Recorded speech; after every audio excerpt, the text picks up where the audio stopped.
Labas, kai namuose atsiranda šuo, visada atsiranda ir naujų daiktų, kurie kažkur nusėda koridoriuje. Pas mus taip nutiko ir jie okupavo mūsų pufiką, ant kurio mes paprastai sėdime.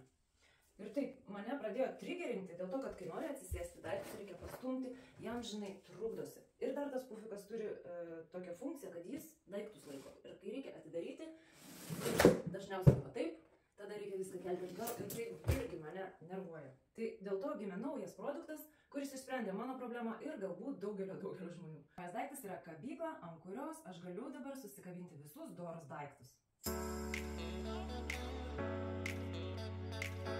Super, aš taip džiaugiuosi šito daiktu. Taip išsprendė mano problemą.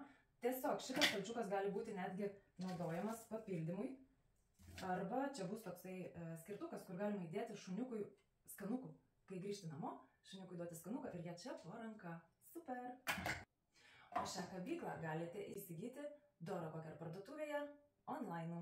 Ačiū visiems, kad žiūrėjote. Iki!